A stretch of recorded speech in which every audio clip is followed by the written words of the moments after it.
अस्सलाम वालेकुम। आज का जो हमारा टॉपिक है वो है non destructive testing.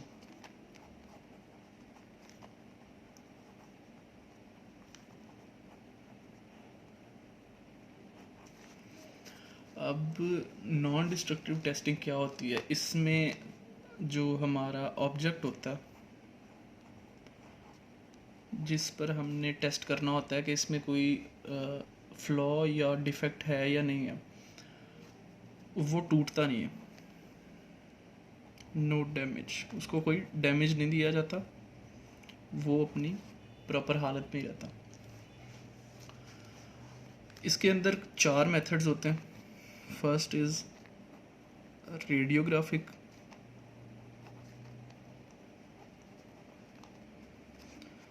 Second is ultrasonic, third is magnetic particle, और लास्ट जो फोर्थ है ये है डाई, यानी कि रंग करके। इसमें हमने ये चीज़ भी देखनी होती है कि 2 तरह के डिफेक्ट्स होते हैं। एक होते हैं प्लेनर डिफेक्ट्स और एक होते हैं non planar defects. Planar defects कौन से होते हैं? जो कि सीरियस नेचर के होते हैं, और ये इनके मुकाबले ये में इतने सीरियस नहीं होते, यानी कि फेलियर के चांसेस। इस पे क्रैक्स आ जाते हैं और lack of side wall fusion आ जाएगी, lack of side wall fusion. जबकि इसमें स्लैग इंक्लूजन आ गया या फिर पोरोसिटी आ गई, पोरोसिटी। तो ये इनमें डिफरेंस होता है। प्लेनर डिफेक्ट्स को डिटेक्ट करने के लिए हमारे पास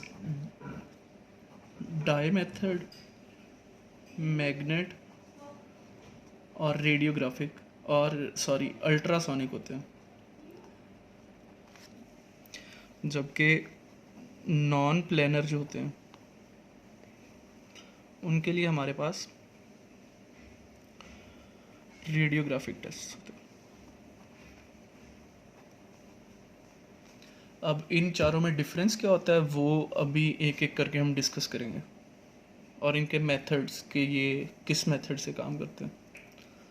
सबसे पहले आ जाता है रेडियोग्राफिक टेस्टिंग।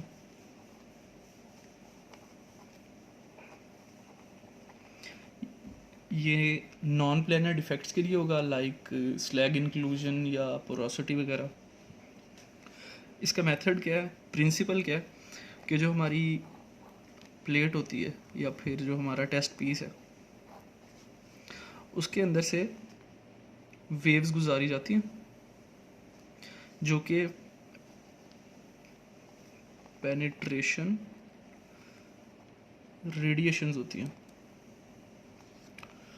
और उसकी दूसरी तरफ एक सेंसर लगा होता है, यानी कि एक फिल्म या वो एक फिल्म लगी होती है, तो उसके ऊपर इसका इम्प्रिंट जाता है।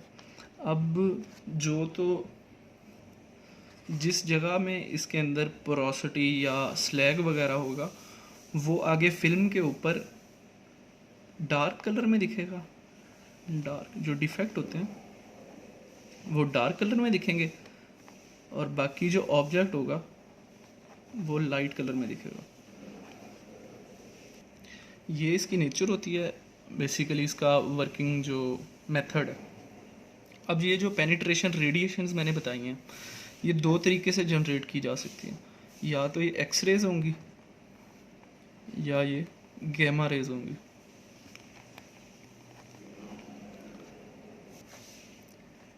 एक्स रेज बेटाट्रॉन से या एक्सरे बीम से प्रोड्यूस की जा सकती हैं, जबकि जो गैमा रेज होती हैं ये रेडियो एक्टिव मटेरियल से मिलती हैं, लाइक इरिडियम हो गया या थीलियम हो गया। अगला मेथड हमारे पास है अल्ट्रासोनिक टेस्टिंग का। इसका मेथड ये है कि इसका जो बेसिक प्रिंसिपल है वो ये है कि वेलोसिटी ऑफ वेव्स जो होती है, जो वेव्स की वेलोसिटी होती है ये कांस्टेंट रहती है जब भी मटेरियल में एक ये वेव्स पास करती हैं। लेकिन जब ये एक से दूसरे मटेरियल के अंदर पास करती हैं तो ये वेरी कर जाती है, ये तब्दील हो जाती है वेव्स की वेलोसिटी। तो जब एक मटेरियल एक साइज़ में और एक नेचर में चल रहा है, लेकिन उसमें जब कोई डिस्टरबेंस आती है, लाइक स्लैग या कोई भी उसमें कोई डिफेक्ट आता है या लैक ऑफ साइड वाल फ्यूजन आता है, तो ये वहाँ पे एक मटेरियल से दूसरे फेज में एंटर होते हुए ये रिफ्रैक्ट होंगी।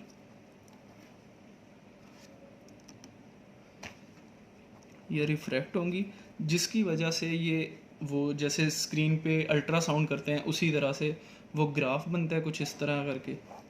तो वो उससे हम ये अंदाज़ा लगाते हैं कि ये किस जगह पे है डिफेक्ट, लेकिन ये हमें ये नहीं बताती कभी भी कि ये कितनी डेप्थ के अंदर है। ये जस्ट ये बताएगा कि इस जगह पे है, ये प्लेट है तो इस जगह पे डिफेक्ट है, लेकिन ये नहीं बताएगा कि ये प्लेट की थिकनेस में किस जगह पे जाके ये डिफेक्ट आ रहा है। तो ये इसका एक ड्रॉबैक हो गया।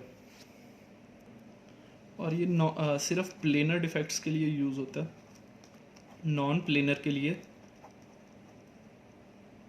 यूज़ नहीं होता। और इसका एक ये सबसे बड़ा ड्रॉबैक ये है कि ये सिर्फ फेरेटिक मटेरियल्स के ऊपर हो सकता है, यानी कि जिनके अंदर फेरस होती है, लोहा होता है, ये सिर्फ उन मटेरियल्स के अंदर हो सकती है ये वाली मेथड।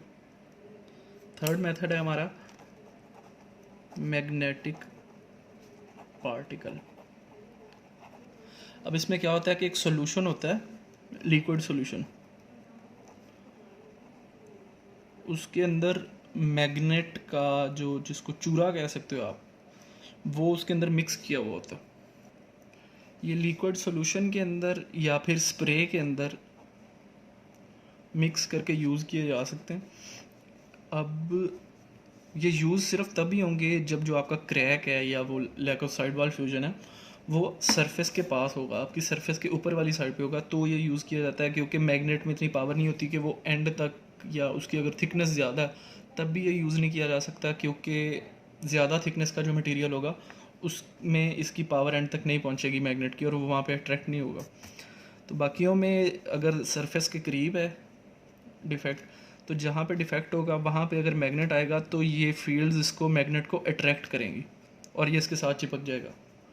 तो ये हमें एग्जैक्ट लोकेशन तो देता है और डेप्थ भी किसी हद तक बता देता है, क्योंकि जितनी फोर्स से ये उसके साथ चिपके हुए होंगे ये उतना ही क्रैक जो आपका है वो सरफेस के करीब होगा। अगर सरफेस से दूर है तो ये ठीक से चिपकेंगे नहीं सरफेस के साथ। इसका ड्रॉबैक ये है कि ये सिर्फ फेरेटिक मटेरियल्स पे किया जा सकता है, फेरेटिक मटेरियल्स पे किया जा सकता है, क्योंकि अगर मटेरियल के अंदर लोहा होगा तो ही वो मैग्नेट को अट्रैक्ट करेगा, अगर उसके अंदर मैग्नेटिक प्रॉपर्टीज़ होंगी। और लास्ट हमारे पास जो मेथड आता है वो है डाई पेनिट्रेट टेस्टिंग।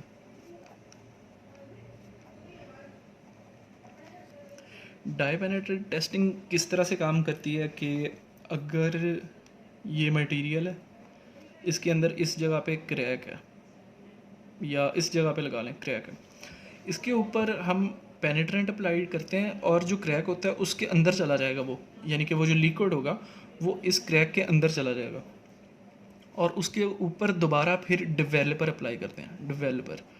डिवेलपर की विस्कोसिटी या उसको गाढ़ापन बोल सकते हैं आप, वो जो पहले पेनिट्रेंट अप्लाई किया है उससे ज़्यादा होगा। तो डिवेलपर इस क्रीज के अंदर, इस क्रैक के अंदर घुसने की कोशिश करेगा क्योंकि उसका गाढ़ापन ज़्यादा है। तो ये वाला जो पहले इसके अंदर बैठा हुआ है ये ब्लीड आउट करेगा और इन दोनों के कलर में फ़र्क होगा, उसकी वजह से ये विजिबल हो जाएगा कि यहाँ पे इस जगह पे क्रैक है। तो ये सिर्फ सरफेस वाले क्रैक्स के लिए यूज़ किया जाता है, सरफेस कंटिन्यूटी में यूज़ किया जाता है। लैक ऑफ साइड वाल फ्यूजन या इस तरह की चीज़ों में इसको यूज़ नहीं किया जाता, सिर्फ सरफेस के जो डिफेक्ट्स होते हैं या पोरोसिटी होती है उसमें इसको यूज़ किया जाता है। तो ये हमारे जस्ट 4 थे। तो इसके बाद हम नेक्स्ट वेल्डिंग कंज्यूमेबल्स पढ़ेंगे।